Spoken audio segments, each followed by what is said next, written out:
عبد الرحمن بن سمرہ رضی اللہ تعالیٰ عنہ بیان کرتے ہیں کہ حضرت عثمان بن عفان رضی اللہ تعالیٰ عنہ اپنی جیب میں 1000 دینار لے کر حضور نبی کریم صلی اللہ علیہ وسلم کی خدمت میں حاضر ہوئے۔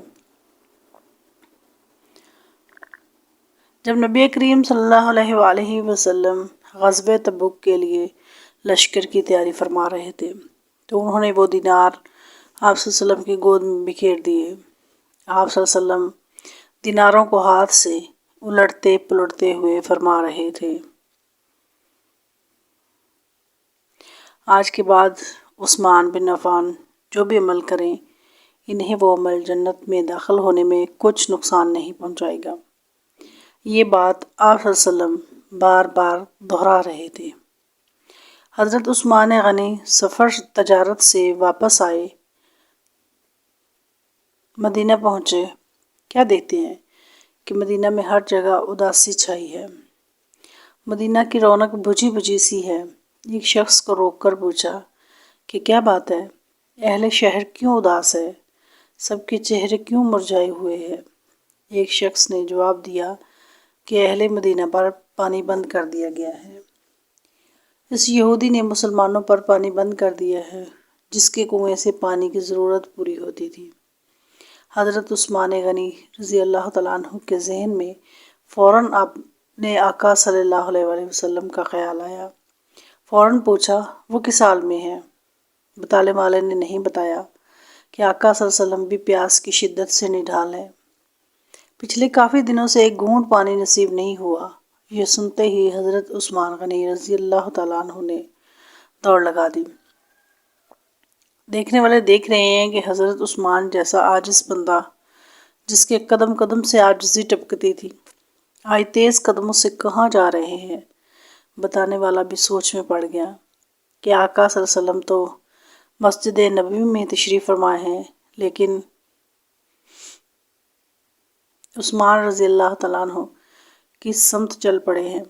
لیکن حضرت عثمان غنی رضی اللہ تعالیٰ عنہ جانتے تھے کہ مال تجارت کا اصل نفع کہاں سے ملے گا۔ حضرت عثمان غنی رضی اللہ تعالیٰ عنہ اس یہودی کے پاس پہنچے اور پوچھا کنواں بیچتے ہو؟ کہنے لگا نہیں۔ حضرت عثمان غنی رضی اللہ تعالیٰ عنہ نے کہا منہ مانگی قیمت دوں گا۔ کہنے لگا کہ آدھا بیچوں گا، ایک دن تمہارا ایک دن میرا۔ حضرت عثمان غنی رضی اللہ تعالیٰ عنہ تو ایک پیالہ پانی کے لیے اپنی ساری دولت لٹا دیتے۔ کہنے لگے مجھے منظور ہے، تم قیمت بتاؤ۔ چنانچہ اس کی مطلوبہ رقم اس کے سامنے پھینکی اور اسے کہا کہ یہ رقم گن لو اور مجھے ایک پیالہ پانی بھرنے دو۔ حضرت عثمان غنی رضی اللہ تعالیٰ عنہ نے پیالے میں پانی بھرا اور مسجد نبوی کی طرف چل پڑے۔ جیسے مسجد میں داخل ہوئے تو آپ رضی اللہ تعالیٰ عنہ نے دیکھا کہ آقا صلی اللہ علیہ وسلم سر جھکائے کسی سوچ میں بیٹھے ہیں۔ ایسے لگتا تھا کہ آقا صلی اللہ علیہ وسلم بھی اپنے اسی غلام کی واپسی کا انتظار کر رہے ہوں۔ جیسے ہی حضرت عثمان غنی رضی اللہ عنہ پر نظر پڑی، آقا صلی اللہ علیہ وسلم کے چہرے پہ مسکراہٹ پھیل گئی۔ حضرت عثمان بن عفان رضی اللہ تعالیٰ عنہ آقا صلی اللہ علیہ وسلم کے پاس 2 زانوں ہو کر بیٹھ گئے اور کہا آقا صلی اللہ علیہ وسلم پانی لایا ہوں۔ آپ صلی اللہ علیہ وسلم نے فرمایا لیکن عثمان کہاں سے لائے، پانی تو بند ہے۔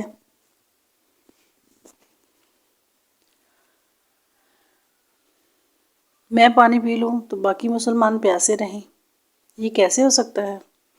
حضرت عثمان غنی رضی اللہ تعالیٰ عنہ نے کہا آقا صلی اللہ علیہ وسلم میں سب کے لیے پانی کا بندوبست کر چکا ہوں، بس آپ صلی اللہ علیہ وسلم یہ پانی پی لیجئے۔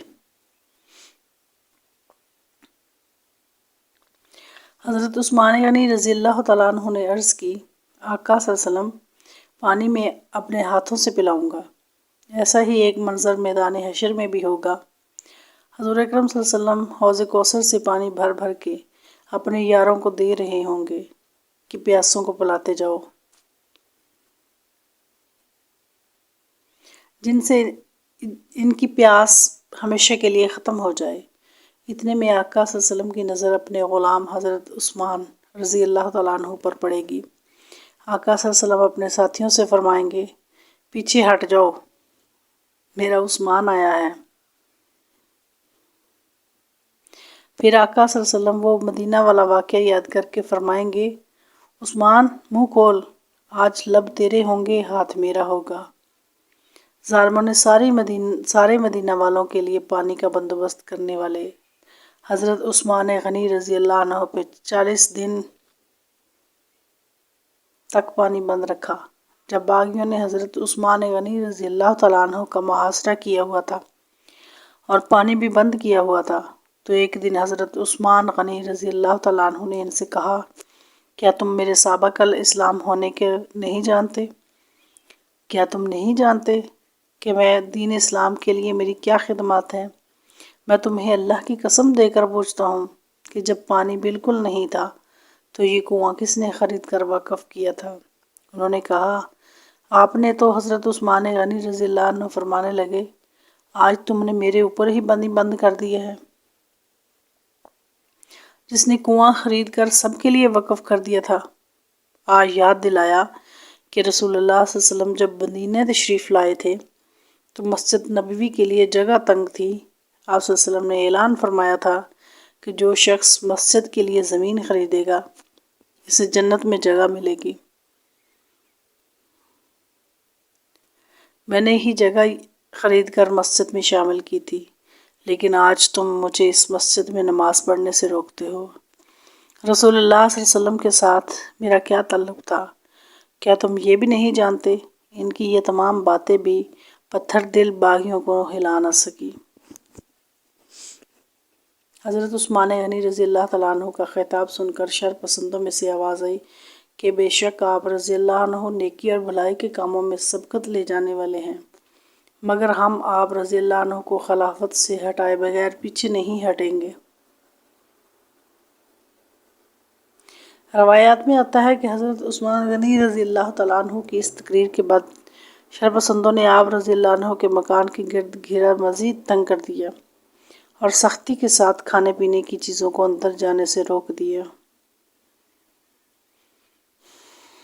کتب سیر میں منقول ہے کہ حضرت عثمان غنی رضی اللہ تعالیٰ عنہ کے مکان کے محاصرے کو جب 40 دن گزر گئے تو آپ رضی اللہ تعالیٰ عنہ کا پانی اور کھانا بند کر دیا گیا تھا اور آپ رضی اللہ عنہ مسلسل روزے رکھ رہے تھے۔ اس دوران آپ رضی اللہ عنہ کو حضور نبی کریم صلی اللہ علیہ وسلم کی زیارت بسعادت نصیب ہوئی۔ حضور نبی کریم صلی اللہ علیہ وسلم کے ہمراہ حضرت ابوبکر صدیق رضی اللہ تعالیٰ عنہ اور حضرت عمر فاروق رضی اللہ تعالیٰ عنہ بھی تھے۔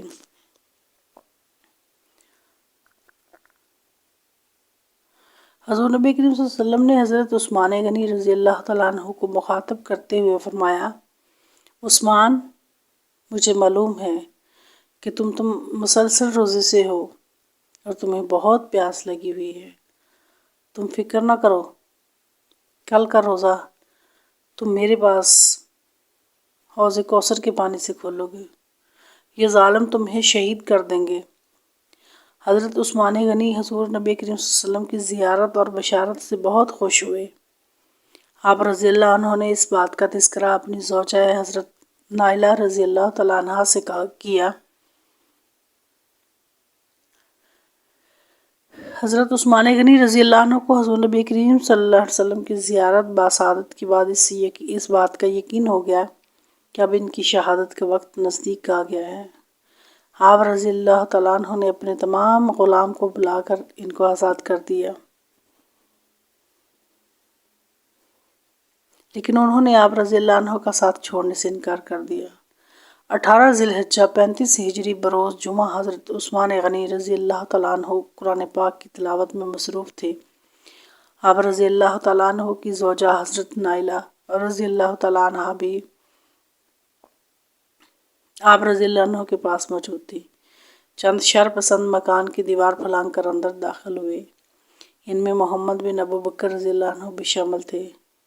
محمد بن ابوبکر رضی اللہ عنہ نے آگے بڑھ کر آپ رضی اللہ عنہ کی داڑھی مبارک پکڑی اور برا بھلا کہنا شروع کر دیا۔ حضرت عثمان غنی رضی اللہ عنہ نے محمد بن ابوبکر رضی اللہ عنہ سے فرمایا، اگر تمہارے والد زندہ ہوتے تو وہ کبھی میری داڑھی کو یوں نہ پکڑتے اور میرے بڑھاپے کا احترام کرتے۔ میں تمہارے مقابلے میں اللہ تعالیٰ سے مدد کا طلبگار ہوں اور اسی سے مدد مانگتا ہوں۔ محمد بن ابو بکر رضی اللہ عنہ نے جب یہ بات سنی تو ڈر کر پیچھے ہٹ گئے اور واپس چلے گئے۔ حضرت عثمان غنی رضی اللہ عنہ بروز شہادت روزہ سے تھے۔ جب شر پسندوں نے آپ پر حملہ کیا تو آپ رضی اللہ عنہ نماز سے فارغ ہونے کے بعد قرآن مجید کی تلاوت میں مصروف تھے، اور آپ رضی اللہ عنہ کے خون مبارک کا پہلا قطرہ جس آیت پر گرا وہ یہ تھی، فَيَكْفَيَكَهُمُ اللَّهُ وَهُوَ السَّمِيعُ الْعَلِيمُ، تمہارے لیے اللہ ہی کافی ہے اور وہ سننے والا اور جاننے والا ہے۔ اور پھر قرآن سے محبت کرنے والا عثمان رضی اللہ تعالیٰ عنہ قرآن ہی کی گود میں لیٹ گئے اور اپنی شہادت کا گواہ قرآن کو بنا گئے۔